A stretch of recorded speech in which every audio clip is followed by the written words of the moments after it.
बाळ, फ्रीजमधून श्रीखंड काढ ना. आम्ही पूर्वी घरीच बनवायचो श्रीखंड. त्याची चवच वेगळी होती. आता काय सगळं रेडीमेड. आजी, हे श्रीखंड खाऊन बघ. आज तुझ्या आईनं घरीच बनवलं की काय? हे आहे गोकुळचं श्रीखंड. अगदी जिभेवर रेंगाळणार. जिभेवरच नाही तर मनावरही रेंगाळणार. गोकुळ श्रीखंड, मनावर रेंगाळणार. मी देवगड तालुक्यातील मिठमुंबरी या गावामध्ये आहे. माझ्या शेजारी आनंद गावकर यांच्या शेतामध्ये मी उभा आहे. ही त्या कलमं आंब्याची त्यांचीच आहे. यावर्षी पावसाळा संपला. डिसेंबरमध्ये देवगड तालुक्यातच नव्हे तर संपूर्ण कोकणात प्रत्येक आंब्याच्या कलमाला प्रचंड असा मोहर आला. मोहर आल्यानंतर शेतकरी सुखावले. वर्षापेक्षा चांगला मोहर आलेला होता. त्यामुळे आंब्याचं पीक चांगलं येणार ही स्वप्न रंगवत शेतकऱ्यांनी अगदी तळहाताच्या फोडाप्रमाणे या सगळ्या कल्पना जपायला सुरुवात केली. फवारणी केल्या. परंतु नंतर वातावरणामध्ये काय बदल झाला ना शेतकऱ्यांना कळालं ना त्यांना औषधं पुरवणाऱ्या औषध कंपन्यांना कळालं.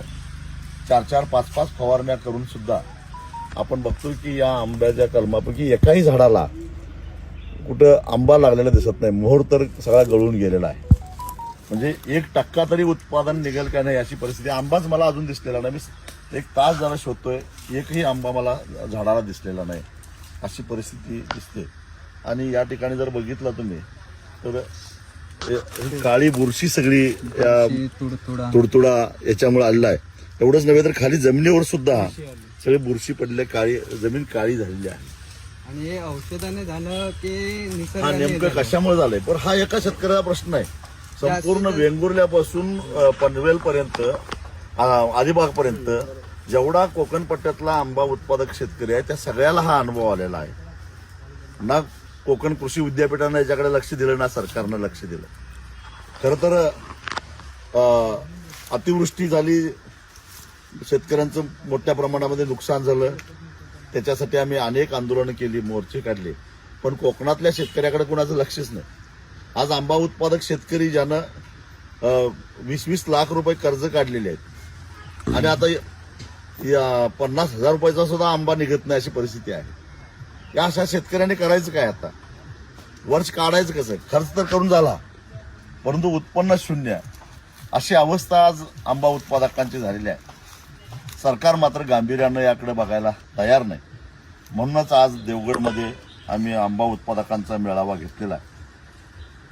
त्याचे पंचनामे चालू आहेत असं मी ऐकलं. नुसतं पंचनामे करून तोंडावर हात फिरवू नका. सरकार काय करणार आहे? कारण एक प्रकारची त्सुनामी आहे. असं कधीच झालेलं नाही आजपर्यंत. पहिल्यांदा असं घडलेलं आहे की कोकणामध्ये आंबा उत्पादकांच्या हाती काहीच लागलेलं नाही आहे. हे पहिल्यांदा घडलेलं आहे. त्याला शेतकरी जबाबदार नाही आहे. निसर्गामध्ये काय बदल झाले असतील तर त्याला जबाबदार कोण? निसर्गाची छेडछाड काढली कोणी? शिक्षा भोगतंय कोण?